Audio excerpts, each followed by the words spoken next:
विदेश में डंका या लग गई लंका। कनाडा के नागरिकों का शिकार कर रहा है भारत। जस्टिन ट्रूडो ने कहा है। कनाडा के प्रधानमंत्री आरोप लगा रहे हैं भारत पर।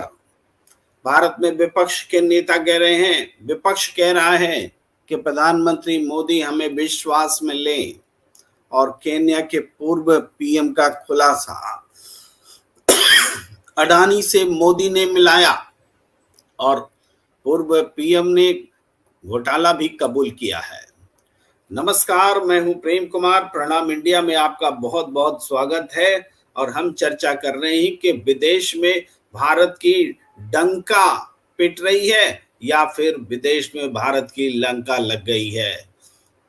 ऐसा कभी नहीं हुआ था कि हिंदुस्तान की सरकार पर विदेश में आरोप लग रहे थे गैंग चलाने का, मर्डर करने का। ऐसा कभी नहीं हुआ था कि भारत की सरकार के एनएसए को अमेरिका की पुलिस खोज रही हो, अमेरिका की एजेंसियां खोज रही हो, अजित डोभाल को के लिए समन जारी किया गया हो। लेकिन ये सारे दिन भारत को देखने पड़ रहे हैं। वो लॉरेंस बिश्नोई गैंग जो एक अपराधियों का समूह है, उसको लेकर कनाडा आरोप लगा रहा है कि इस गैंग के जरिए भारत वहां कनाडा में अस्थिरता पैदा कर रहा है, जिसको चाहे उस पर हमला कर रहा है। भारत और अमेरिका के बीच, भारत और कनाडा के बीच इस मामले में बहुत तनावपूर्ण संबंध हुए हैं। और कनाडा और भारत ने तो एक दूसरे के राजनयिकों को भी अपने अपने यहां से निकाला है। बीते सोमवार के बाद की घटनाओं को देखें तो लगातार ये घटनाएं घट रही हैं और ये बहुत खतरनाक है, देश के लिए खतरनाक है। हम सब के लिए चिंता का विषय है कि हमारी हिंदुस्तान की प्रतिष्ठा इस तरीके से नीलाम होगी, हमें पता नहीं था। भाई, इजराइल और हमास लड़ रहे हैं, बात समझ में आती है। क्रूरता हो रही है, बर्बरता हो रही है, फिर भी वो अपने अपने हितों के लिए लड़ रहे हैं। लेकिन हिंदुस्तान क्या कर रहा है? कोई युद्ध लड़ रहा है? नहीं, भारत कोई युद्ध नहीं लड़ रहा है। क्या आरोप लग रहे हैं? कि कनाडा में जाकर के सेलेक्टिव ढंग से अपराधियों को मार रहे हैं। किन अपराधियों को मार रहे हैं? जो खालिस्तान का नाम ले रहे हैं, भारत में गतिविधि चला रहे हैं। अगर भारत में कोई विदेश में बैठा व्यक्ति गतिविधि चला रहा है तो इसको कैसे रोका जाएगा? कनाडा से अगर हिंदुस्तान में कोई खालिस्तानी गतिविधि चलाएगा तो इसको रोकने का तरीका डिप्लोमेटिक होगा कि एलिमिनेशन होगा। हालांकि भारत ने कभी यह स्वीकार नहीं किया है कि ऐसी किसी घटना में भारत का हाथ रहा है। लेकिन ठीक है, कनाडा के प्रधानमंत्री अपने यहां अलोकप्रिय हो गए, जस्टिन ट्रूडो, और वो चुनाव जीतना चाहते हैं, इसलिए भारत पर आरोप लगा रहे हैं, ये मान लिया। लेकिन अमेरिका तो भारत का दोस्त है, क्वाड सम्मेलन करते हैं, अमेरिका के साथ गलबैयां रहती हैं भारत की। अमेरिका के साथ नजदीकी के लिए भारत ने बड़ी बड़ी कुर्बानी दी है, बहुत सारे देशों के साथ संबंध खराब किए हैं ताकि अमेरिका से संबंध मजबूत हो। वो अमेरिका क्यों भारत पर आरोप लगा रहा है? फिर ऐसे संबंध का क्या मतलब है? ये बहुत सारी बातें हैं, लेकिन हम आपको कुछ बातें दिखाना चाहते हैं, बताना चाहते हैं कि भारत ने अब तक इस मामले में क्या क्या कहा है, वो सुन लीजिए, देख लीजिए, जान लीजिए। भारत ने कहा है कि कनाडा से अपने उच्चायुक्त संजय कुमार वर्मा और अन्य राजनयिकों को वापस बुलाने का फैसला किया है। भारत ने कनाडा के 6 राजनयिकों को निष्कासित करने का फैसला किया है। और जिन राजनयिकों को निष्कासित किया है, स्टीवर्ट रॉस व्हीलर जो एग्जीक्यूटिव हैं, कार्यकारी उच्चायुक्त हैं, पैट्रिक हेबर्ट उप उच्चायुक्त हैं, मेरी कैथरीन जॉली फर्स्ट सेक्रेटरी हैं, ion Ross David triads first secretary हैं, एडम जेम्स चुइप का फर्स्ट सेक्रेटरी हैं, पाउला और जुएला फर्स्ट सेक्रेटरी है। इन सबको भारत से निकाल दिया गया है।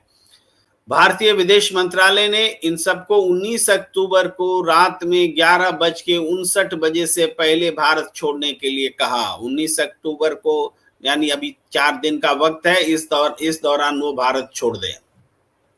भारत ने कनाडा के इस रुख पर विरोध जताते हुए दिल्ली स्थित उसके मिशन के सीनियर डिप्लोमेट को समन किया। विदेश मंत्रालय ने कहा कि कनाडा में भारतीय उच्चायोग और अन्य राजनयिकों पर बेबुनियाद निशाना अस्वीकार्य है।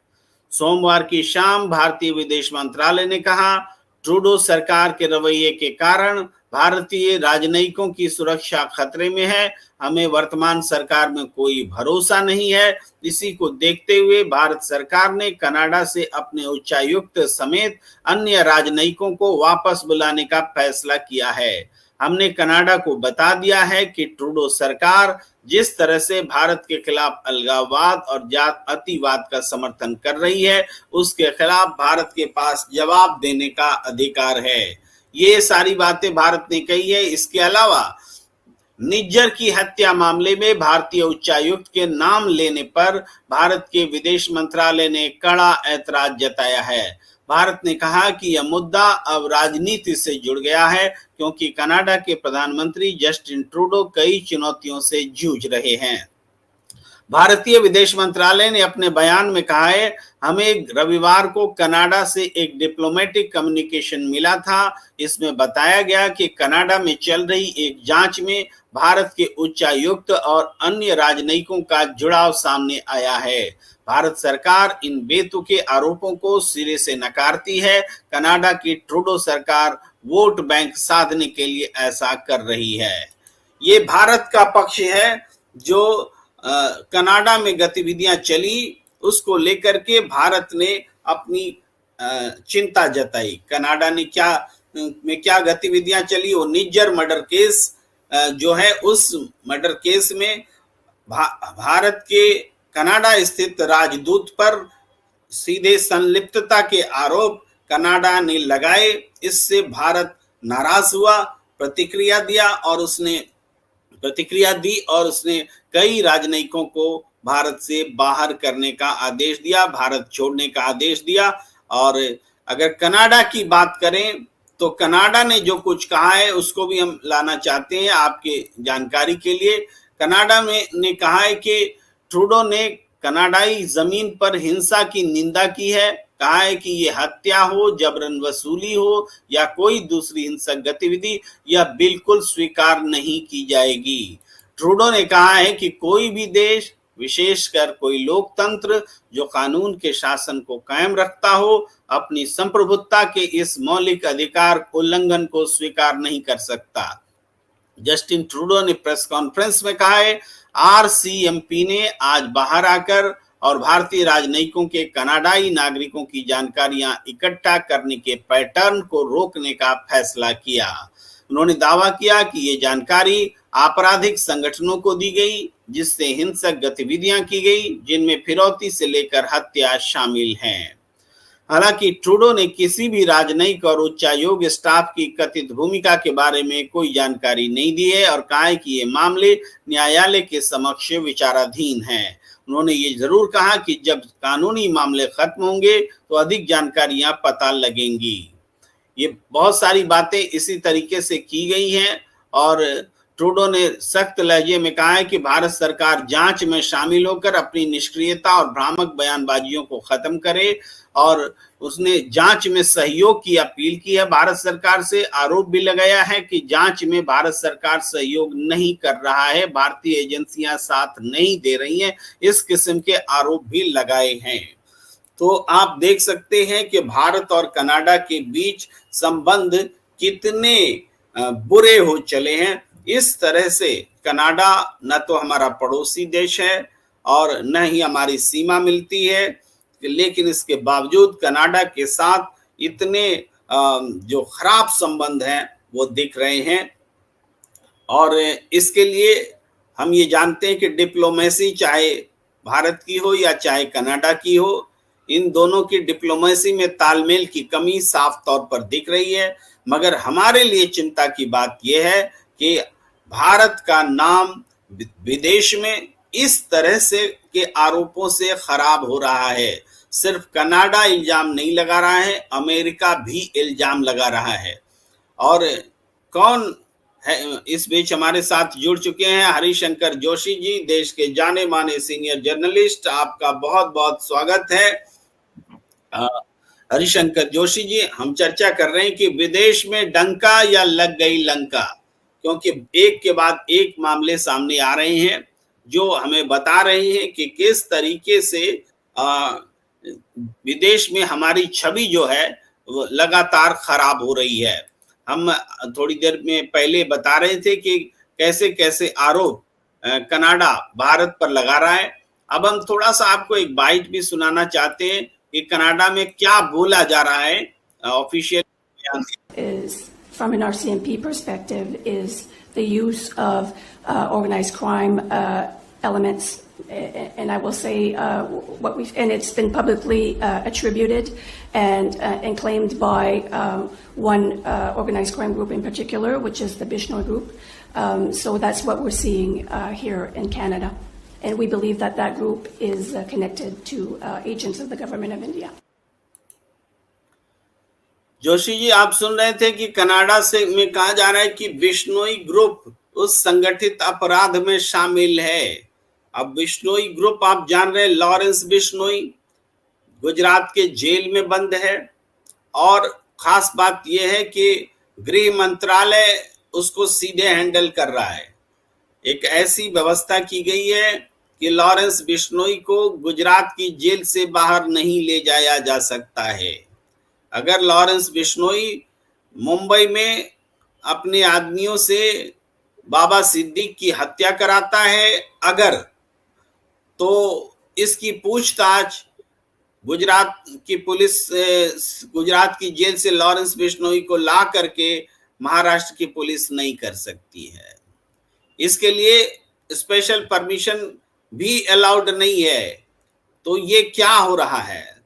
ये एक अलग खास धारा के तहत गृह मंत्रालय ने ऐसा किया है। एक तरफ हिंदुस्तान में वो खुलेआम धमकी दे रहा है, उसके लोग लिख रहे हैं इस पर फेसबुक पर, सोशल मीडिया पर, कि भारत में जो कोई भी सलमान खान का साथ देगा उसको हम एलिमिनेट कर देंगे। और अब दाऊद का जमाना गया, अब दाऊद या सलमान खान के लिए जो काम करेगा उसको हम मार देंगे। तो क्या हिंदुस्तान की पुलिस नपुंसक हो गई है कि किसी एक्शन को खुद न करके वो लॉरेंस बिश्नोई ग्रुप से कराए? ये भारत के भीतर का सवाल, और भारत के बाहर कनाडा से सवाल आ रहा है कि ये बिश्नोई ग्रुप पर आरोप लग रहे हैं। तो बिश्नोई ग्रुप को इतना वेल प्रोटेक्शन क्यों मिला हुआ है? वो जेल में है कि गेस्ट हाउस में है? जी निश्चित तौर पर ये सरकार की, शासन की, सत्ता की, तंत्र की नाकामयाबी है कि अगर पुलिस सूत्र या प्रशासनिक सूत्र या सत्ता के सूत्र ये कहते हैं कि बाबा सिद्दीकी की हत्या, और वो खुलेआम इस बात को स्वीकारता है, फेसबुक पेज पर उसके आदमी पोस्ट डालते हैं, वो पोस्ट कहां से? अब सवाल ये है कि जो व्यक्ति जेल में बैठा हुआ है और जेल में सुरक्षित बैठा हुआ है, तो वो व्यक्ति, इसका मतलब तिहाड़ जेल कम सुरक्षित थी और गुजरात की साबरमती जेल में बैठा हुआ है। अब ये खास बात है, और उसको कहीं पर ले जाया नहीं जा सकता। बड़ा संगीन अपराधी है, गैंगस्टर है, तमाम सारी चीजें हैं। जेल में बैठकर वो अपराध कैसे कर पा रहा है? जेल में से गैंग कैसे चला पा रहा है? जेल से वो इंटरव्यू कैसे दे पा रहा है? वो चैनल्स को इंटरव्यू देता है, वो वहां से वीडियो कॉल करता है। तो लॉरेंस बिश्नोई आखिर है कौन? लॉरेंस बिश्नोई ने अब तक जिन लोगों की हत्याएं की हैं उसमें सिद्धू मूसेवाला है और करणी सेना का है, प्रमुख थे जयपुर में जो जिनकी हत्या हुई, और अब बाबा सिद्दीकी, ये 3 हत्याएं प्रमुख हैं। प्रेम जी, करणी सेना का जो नजदीकियां थी, वो कहा जाता है कि उनकी नजदीकियां वहां की सरकार, गहलोत सरकार के साथ थी, उनके रिश्ते ठीक ठाक थे, और वो भारतीय जनता पार्टी को लगता था कि ये करणी सेना हमको वोटों में नुकसान पहुंचा सकती है। तो लॉरेंस बिश्नोई ने से उसकी क्या दुश्मनी थी, ये बहुत सारी कहानियां आपको पढ़ने को मिल जाएंगी। इसी तरह सिद्धू मूसेवाला, मैं ये कहता हूं बाबा सिद्दीकी, ये दुश्मनी उस व्यक्ति की सलमान खान से है। और सलमान खान से क्यों, इसकी भी एक कहानी बताई जा रही है कि उसने काले हिरन का शिकार किया था सलमान खान ने, और उसकी वजह से वो बिश्नोई समाज उससे नाराज था और नाराज रहा। इसी को लेकर लॉरेंस बिश्नोई सलमान खान की हत्या कर, सलमान खान के साथ जो भी उसका साथ देगा उसकी हत्या करना चाहता है। तो दुश्मनी उसकी सलमान खान से है, और मारा कौन जा रहा है? सिद्धू मूसेवाला। कौन जा रहा है? करणी सेना का प्रमुख। मारा कौन जा रहा है? बाबा सिद्दीकी। तो मतलब एक बाबा सिद्दीकी भले ही अभी अजीत पवार के साथ चले गए हों, लेकिन वो मूल रूप से कांग्रेसी हैं, और ये मालूम कि किस तरह से वो अपनी जान बचाने के लिए उन्होंने पाला बदला। तो ये तीनों कांग्रेसी एक तरीके से आप देखिए, मारे गए सलमान खान जो है वो दुश्मनी है उससे लॉरेंस बिश्नोई की, और मारे जा रहे कांग्रेसी। ये कैसा बदला है? ये कैसा इंतकाम है? ये क्यों हो रहा है? क्या वजह है उसकी? क्या ये रंगदारी का ही सिर्फ मामला है, या इसके पीछे कुछ और बड़ी साजिशें हैं? और एक व्यक्ति जिसको मुंबई पुलिस अपने यहाँ नहीं ला सकती, कोई दूसरे स्टेट की पुलिस अपने यहाँ नहीं ले जा सकती, तिहाड़ जेल सबसे सुरक्षित जेलों में मानी जाती है, उसके बाद भी उसको वहां गुजरात से कर दिया गया, और गुजरात की जेल को ज्यादा सुरक्षित माना गया तिहाड़ जेल से, जबकि ऐसा नहीं माना जाता है। तिहाड़ जेल सर्वाधिक सुरक्षित जेलों में से जेल है देश की। तो ये सारी चीजें कहीं ना कहीं संदेह पैदा करती हैं और इशारा करती हैं कि इसमें बड़े राजनीतिक खेल हैं, बड़े खेल हैं, और बिना सत्ता के इन्वॉल्वमेंट के लॉरेंस बिश्नोई या कोई भी डॉन, कोई भी बदमाश, बड़े से बड़ा गिरोह चलाने वाला व्यक्ति, वो डकैत हो, बागी हो, कुछ भी हो, वो बगैर सत्ता के सहयोग के, बगैर पुलिस के सहयोग के, बगैर प्रशासनिक सहयोग के, शासन के सहयोग के बिना वो गैंग नहीं चला सकता। और जेल से चला रहा है, इससे तो और भी मतलब साफ है कि ये हो क्या रहा है। और जहां तक आपने कनाडा की बात कही है, तो कनाडा में जिस तरीके के विवाद हैं वो आज के नहीं है। कनाडा के साथ में कूटनीतिक रिश्ते हमारे बहुत खराब हुए हैं, और कनाडा क्या, हमारी दरअसल विदेश नीति पर ही सवाल उठते रहे हैं। मामला दो देशों का है, पहले भी ये राजनयिकों की बर्खास्तगी होती रही है। इसके पीछे बहुत सारी वजह है दोनों देशों की।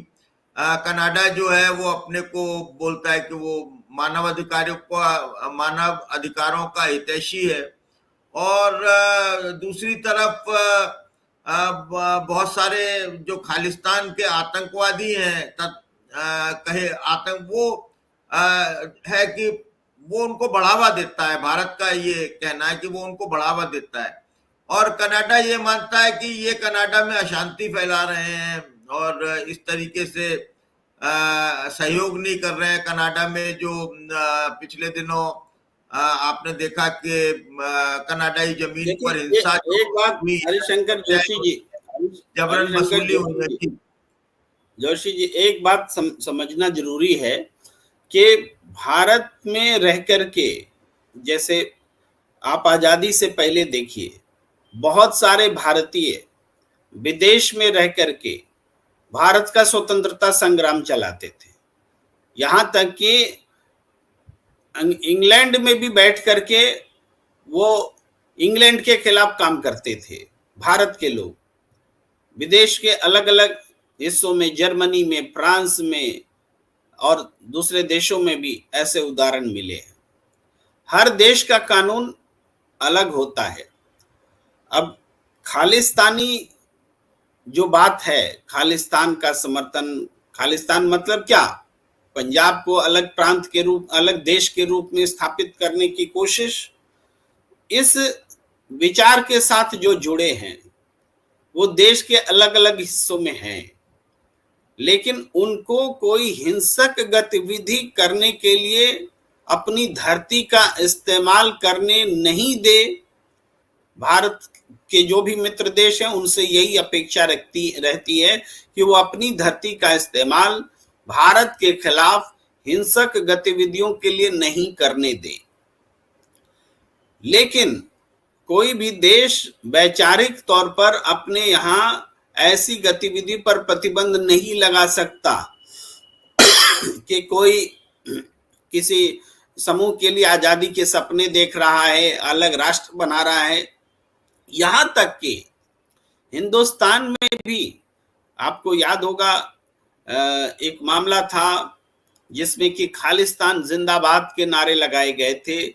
दो युवक बहुत दिन जेल में रहे थे, लेकिन उनको अदालत ने छोड़ दिया, ये कहते हुए छोड़ दिया कि इसके खालिस्तान जिंदाबाद कहने से किसी प्रोवोकेशन का सबूत नहीं मिलता, इसके कहने से कोई घटना घट गई हो तो कहने मात्र देने से उसको देश विरोधी नहीं करार दिया जा सकता है। उस पर देश विरोधी का मामला भी खत्म कर दिया गया।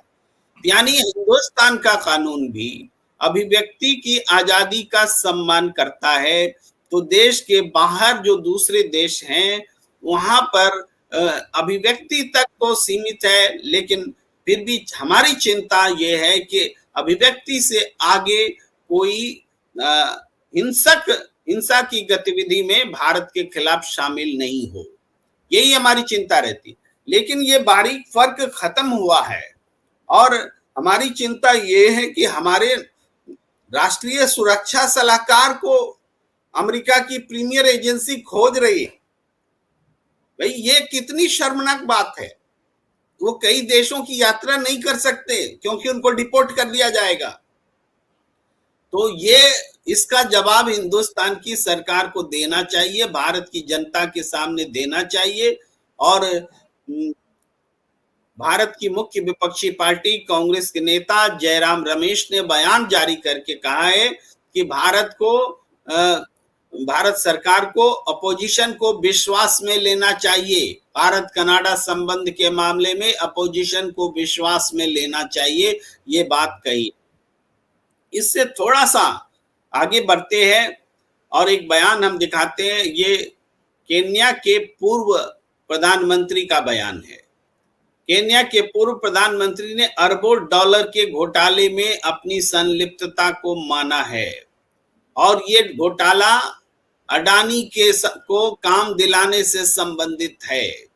आप जानते हैं कि केन्या में बहुत बड़ा जन प्रदर्शन हुआ, जनता ने अदालत का रुख अपनाया और हाल फिलहाल में भी 1 महीना पहले भी अडानी के साथ जो करार हो रहा था उस पर वहां की अदालत ने स्टे लगा दिया। इसके बाद फिर एक और करार लेकर के सरकार आ गई और गौतम अडानी के साथ किसी दूसरे मुद्दे पर भी करार हो रहा है। यानी लेकिन हम ये बयान आपको सुनाना चाहते हैं कि इस बयान में क्या कह रहे हैं केन्या के पूर्व प्रधानमंत्री, आप भी सुनिए। Of Kenya was introduced to the company and its activities by the Prime Minister Narendra Modi while he was then the Chief Minister of the state of Gujarat. Indeed, Prime Minister Modi organized for a Kenya government mission to visit Gujarat, and I had the opportunity to visit this company's infrastructure projects in that state that included a port, a power plant, a railway line, and an airstrip developed out of what was a swamp donated by the government of India.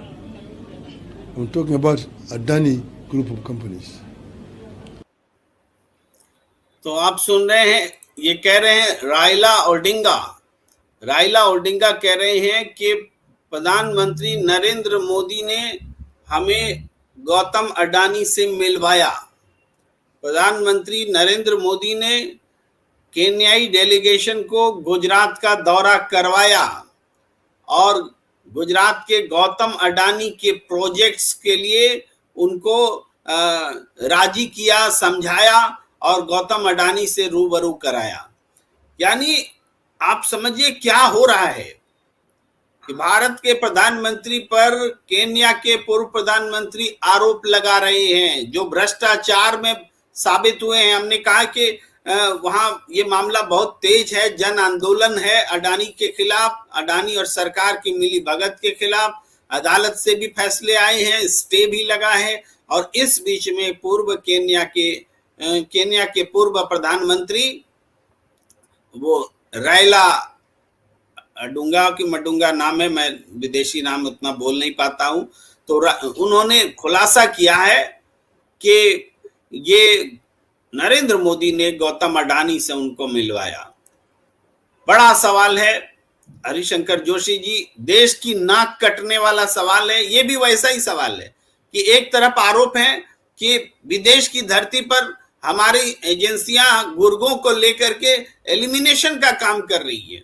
हमारे राजनयिक राजदूत जो है सूचनाएं इकट्ठा कर रहे हैं किसी व्यक्ति नागरिक के खिलाफ उसकी हत्या करने के लिए, यह आरोप है।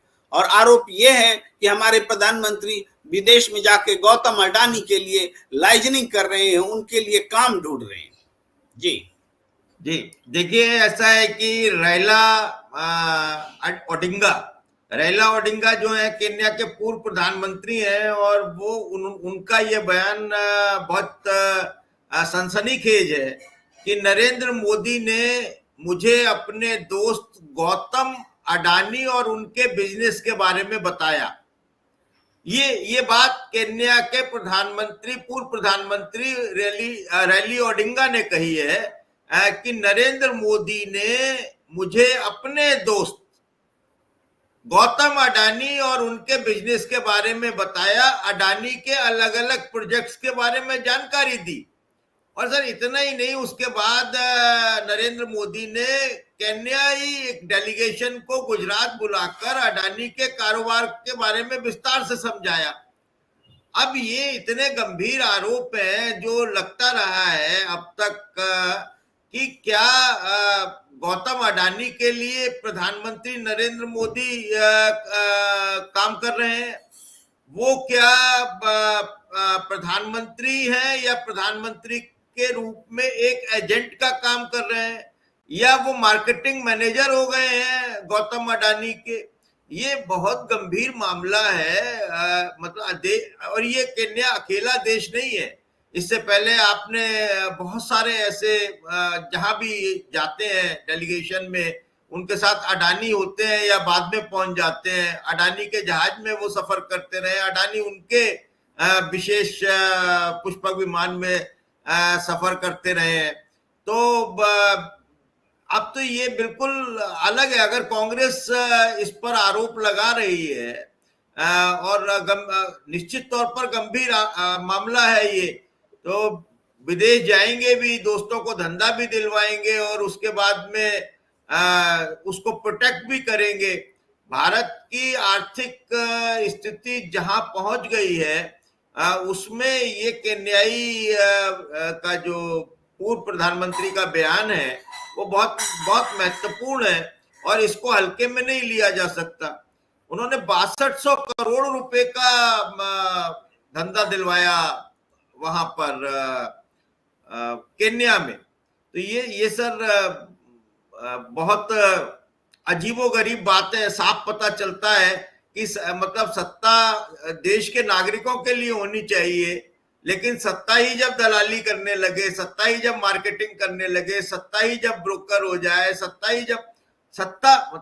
जो बैठा हुआ सत्ता पर व्यक्ति है जिसका नियंत्रण है, जिसे हम प्रधानमंत्री माननीय श्री नरेंद्र मोदी कहते हैं, तो ये विश्वास उठ जाने की बात है और ये बार बार उठा है, अलग अलग मामलों में उठा है, वो भारत के भीतर भी और भारत के बाहर भी।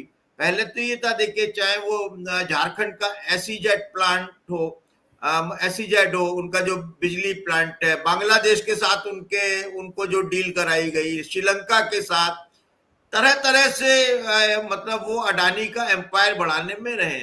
तो क्या अगर कोई सवाल उठाता है कोई व्यक्ति, क्या नरेंद्र मोदी अडानी के साझीदार हैं? क्या वो पार्टनर है? अडानी नुमाइंदा है, एक प्यादा है, या फिर मतलब नरेंद्र मोदी उसके मार्केटिंग मैनेजर हैं? ये एक बहुत अहम सवाल है जो केन्याई पूर्व प्रधानमंत्री के ओडिंगा के बयान के बाद में उठेगा और जवाब देना चाहिए। और दूसरी तरफ आप कनाडा की बात कर रहे हैं, तो कनाडा का मामला आज से पेचीदा नहीं है। इसमें प्रेम जी क्यों नहीं सर्वदलीय बैठक बुलाई जाती, क्यों नहीं विपक्ष को विश्वास में लिया जाता?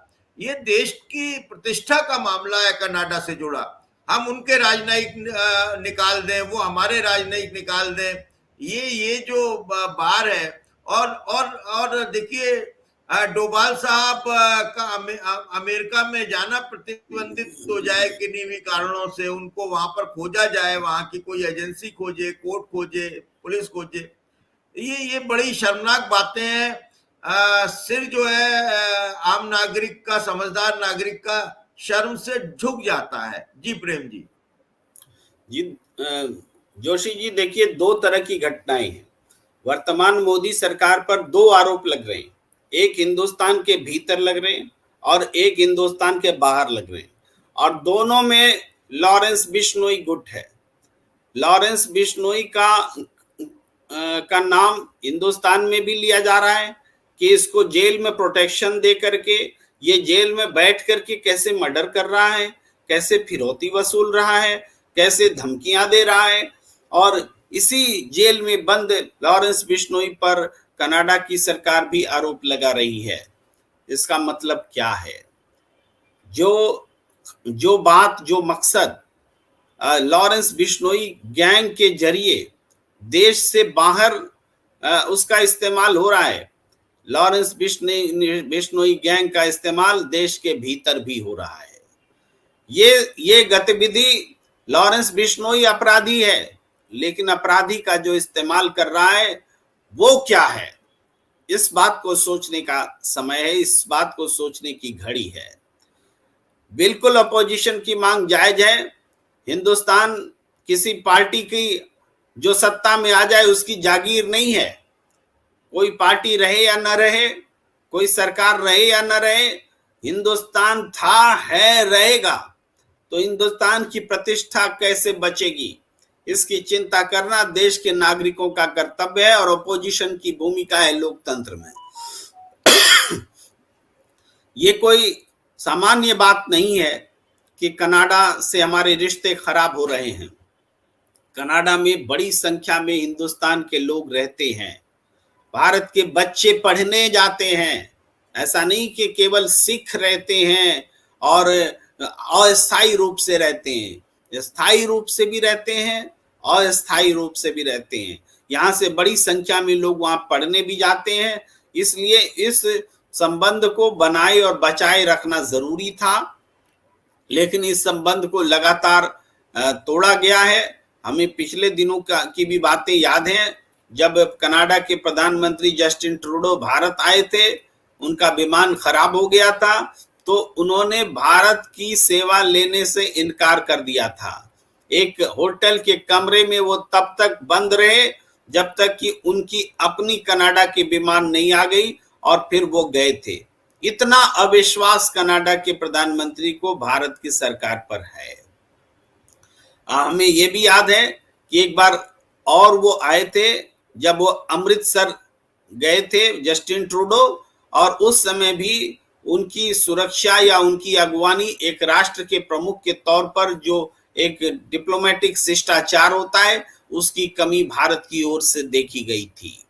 तो ये घटनाएं मोदी और ट्रूडो के बीच लड़ाई बनकर रह गई लगती है। ये मोदी और ट्रूडो के बीच की लड़ाई नहीं है, ये भारत और कनाडा के बीच संबंधों का सवाल है।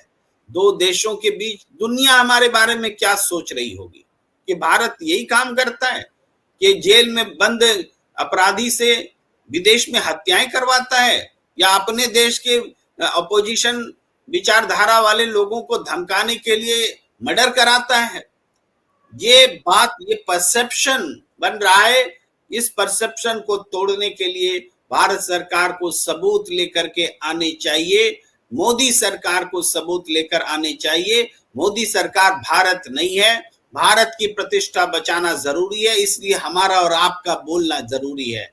मोदी सरकार कोई ठेकेदार नहीं है भारत की प्रतिष्ठा की, भारत की, कि मोदी सरकार गलत करते रहे और हम चुपचाप बैठ के देखते रहे। जी हरिशंकर जोशी जी। नहीं, निश्चित तौर पर बहुत सारे मामले ऐसे देखे गए हैं जहां प्रेम जी भारत की प्रतिष्ठा धूमिल हुई है, और विदेश नीति के मामले में लगातार मोदी सरकार घेरे में रही है। न केवल विदेश नीति में बल्कि आर्थिक नीतियों के मामले में। अब ये बुच का मामला है, सेबी का, ये अडानी से जुड़ा हुआ है। आखिर क्या ऐसा रिश्ता है अडानी का प्रधानमंत्री नरेंद्र मोदी के साथ? ऐसा क्या रिश्ता है कि वो इतनी नेकनामी कराकर भी उसका लगातार साथ दे रहे हैं? न केवल साथ दे रहे हैं, उसके कारोबार में वृद्धि के लिए अपना योगदान दे रहे हैं। और कनाडा की धरती पर अगर कोई अपराध हुआ है तो, और कनाडा से उनका मामला है, वो कनाडा सरकार कह रही है कि जांच में सहयोग करें। भारत का हमारा अपना एक अलग पक्ष है, लेकिन हमारे पक्ष को बहुत मजबूती के साथ पूरे दुनिया के पटल पर रखा जाना चाहिए। उसमें जो भी भारत के राजनीतिक दल हैं, जितने भी दल हैं, वो सत्ता में नहीं है, लेकिन उनके साथ एक बैठक की जानी चाहिए। उनको कॉन्फिडेंस में लेना चाहिए, उनको बताना चाहिए कि भाई देखिए, ये ट्रूडो जो है वो अपने देश में चुनाव जीतने के लिए, अगला चुनाव जीतने के लिए ये सारे हथकंडे अपना रहे हैं, क्योंकि वहां भारतीय मूल के संख्या ज्यादा है। तो जो भी मामला है वो बताना चाहिए। कनाडा और भारत का जो चल रहा है, भारतीय जो है वो कनाडा में जाते हैं, वहां पर वो वापस भारत में भी नहीं आना चाहते। बहुत सारे लोग हैं वहां, खाली पन्नू ही नहीं है। देखिए वहां सिर्फ सिख आतंकवादी ही नहीं है, बहुत सारे भारतीय हैं कनाडा में, और वो सारे के सारे वहां खुश हैं, सुखी हैं। और वो भारत क्यों नहीं आ जाते अगर कनाडा इतना ही मुल्क है? तो भाई निश्चित तौर पर ट्रूडो नहीं चाहेंगे कि उनकी धरती पर कोई हिंसा हो। दूसरी बात यह है कि भारत नहीं चाहेगा कि भारत के खिलाफ कोई षड्यंत्र रचा जाए, ये बात हमें कतई बर्दाश्त नहीं होगी। पर नरेंद्र मोदी जी को और विदेश मंत्री को एक बैठक करके पूरा मामला, जो ताजा मामला है, उस पर तत्काल एक सर्वदलीय बैठक बुलानी चाहिए और इस मुद्दे का समाधान किया जाना चाहिए। दूसरा, केन्याई के जो पूर्व प्रधानमंत्री का आरोप है, वो तो बहुत ही गंभीर आरोप है। ये मतलब मोदी, यानी मोडानी कहा जाता है, मोदी और अडानी को जोड़कर मतलब कर दिया है मोडानी। और मोडानी एक बड़ा प्रचलित शब्द हो गया है प्रेम जी। इस मतलब ये ऐसा हो गया है जैसे दो जिस्म एक जान है। मोडानी का मतलब आप इस संधि को अलग अलग करेंगे तो मोदी और अडानी है, लेकिन ये दो जिस्म एक जान है, ये क्या है भाई? ये रिश्ता क्या कहलाता है? राहुल गांधी यही तो पूछ रहे हैं बार बार कि भाई ये रिश्ता क्या कहलाता है, और लगातार वो सवाल उठा रहे हैं। अब ये बात अलग है कि आप उनके सवालों को हवा में उड़ा दें, आप विपक्ष के सवालों को हवा में उड़ा दें, गोदी मीडिया आपकी स्तुति करे कि वाह, लेकिन सच्चाई तो सच्चाई है, सब जानते हैं, प्रबुद्ध नागरिक जानते हैं देश के कि किस तरीके से मोदी जो है वो मार्केटिंग हेड का काम कर रहे हैं अडानी के लिए, या फिर अडानी एक प्यादा है, सारा एम्पायर जो है वो किसी और का है, जिसको मोदी संरक्षण दे रहे हैं। हम क्या कह सकते हैं ये किसका है? हमारे पास कोई उस तरह के प्रमाण तो है नहीं, लेकिन जो परिस्थितियां हैं वो चुगली करती हैं प्रेम जी। परिस्थितियां चुगली करती हैं। जो चुगली ये करती है कि दाल में काला नहीं है, कुछ दाल ही काली है। बांग्लादेश, श्रीलंका, केन्या और बहुत सारे देश जहां भी गए, वो यूक्रेन हो, रूस हो, कहीं ना कहीं अडानी साहब जरूर रहते हैं बीच में। अडानी साहब को धंधा मिलता रहे, अडानी साहब का कारोबार फूलता रहे, ये सबसे बड़ी चिंता है देश के प्रधानमंत्री की। जबकि देश के प्रधानमंत्री की चिंता ये होनी चाहिए कि देश में कोई भूखा ना सोए, देश में सबके पास रोजगार हो। युवा जो है वो अग्निवीर बनाए जा रहे हैं। युवा जो अग्निवीर बनाए जा रहे हैं, क्या करेंगे वो? आप बताइए, जब उनके पास वो लौट कर आएंगे, ना उनके पास पेंशन होगी, ना उनके पास कोई फ्यूचर सिक्योरिटी होगी, और वो ट्रेंड होकर आएंगे, वो वेपन्स की ट्रेनिंग लेकर आएंगे, वो जांबाज बनकर आएंगे, वो योद्धा बनकर आएंगे, वो क्या करेंगे? क्या ये अग्निवीर भारत की सुरक्षा के लिए भविष्य में खतरा नहीं हो सकते हैं? क्यों नहीं इस पर विचार किया जा सकता? क्या ये अडानी की सेना, एक अलग अडानी साहब अभी तो एम्पायर बढ़ा रहे हैं, फिर एक सेना भी बनाएंगे अपनी? जिस बंदरगाह पर उनकी नजर पड़ जाती है वो उनको दे दिया जाता है, जिस धंधे पर नजर पड़ जाती है वो उन्हें दिलवा दिया जाता है। ये खुले आरोप हैं।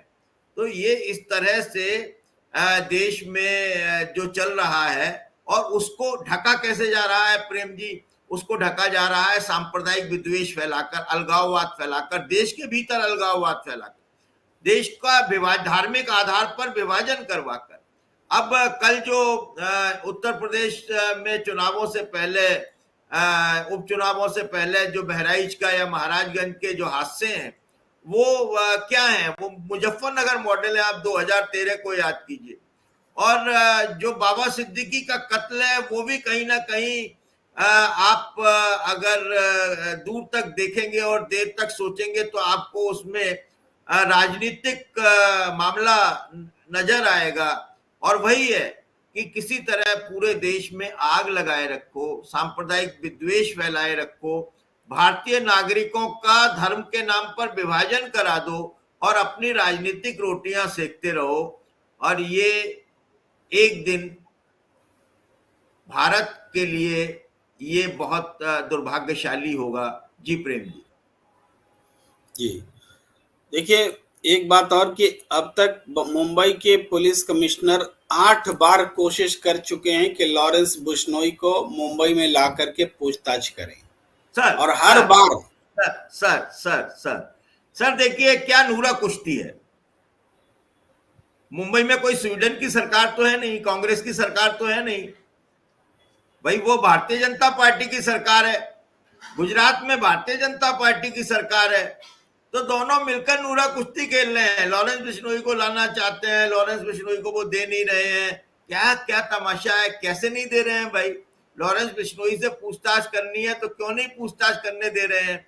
और इतना बड़ा नेटवर्क, कोई आदमी इतने शूटरों का नेटवर्क चला रहा है अगर देश में, जिसके पास में भटके हुए, गुमराह किए गए नौजवान हैं, जो आतंकवादी है, उसको सर कैसे इजाजत दी जा रही है कि वो जेल में रहकर अपना कारोबार चलाए? और कैसे चला पा रहा है? ये नामुमकिन है। बिना सत्ता की, बिना शासन की, बिना प्रशासन की सहमति के बगैर ये नामुमकिन है कि कोई व्यक्ति जेल में रहकर अपना गैंग चला सके। वो जो भी चलाता है, मतलब ऐसा नहीं है कि ये पहला लॉरेंस है, छोटे स्तर पर बहुत सारे लोग चलाते आए हैं। लेकिन ये लॉरेंस है क्या? लॉरेंस या तो लॉरेंस का नाम लेकर करा कोई और रहा है, नाम लॉरेंस का ले रहा है। सर जो बात हम प्रश्न के तौर पर रखना चाहते थे उसको सुन लिया जाए कि जो मुंबई पुलिस लॉरेंस बिश्नोई को जेल से लाने के लिए 8 बार कोशिश कर चुकी है, लेकिन 8 बार लॉरेंस बिश्नोई को मुंबई आने नहीं दिया गया। और ये सिर्फ ऐसा नहीं है कि महाराष्ट्र और गुजरात का मामला है, देश की कोई भी पुलिस लॉरेंस बिश्नोई को अपने प्रदेश में नहीं ला सकती है। ये मैं बता रहा हूं। क्यों जी नहीं जी ला सकती है? इसलिए नहीं ला सकती है क्योंकि हमारे केंद्रीय गृह मंत्रालय ने एक खास धारा के तहत एक आदेश दिया है। उस आदेश के तहत अहमदाबाद की साबरमती जेल से बिश्नोई को किसी दूसरी जेल में नहीं भेजा जा सकता। ये जो आदेश है सीआरपीसी की धारा 268(1) के तहत जारी किया गया है कि हाई प्रोफाइल कैदियों की आवाजाही पर रोक लगाने की शक्ति देता है ये केंद्रीय कानून को, केंद्र सरकार को। तो 268(1) का जो इस्तेमाल है वो क्या है कि जो हाई प्रोफाइल इस तरह के व्यक्ति जिसको सरकार को लगता है कि मूवमेंट नहीं होना चाहिए, तो उसको सरकार के पास में केंद्रीय गृह मंत्रालय के पास एक शक्ति है, लेकिन इस शक्ति का इस्तेमाल लॉरेंस बिश्नोई को प्रोटेक्शन देने के लिए किया जा रहा है, हमारे पुलिस को जांच से रोकने के लिए किया जा रहा है। केंद्र सरकार, गृह मंत्री लॉरेंस बिश्नोई का खुल्लम खुल्ला प्रोटेक्शन कर रही है।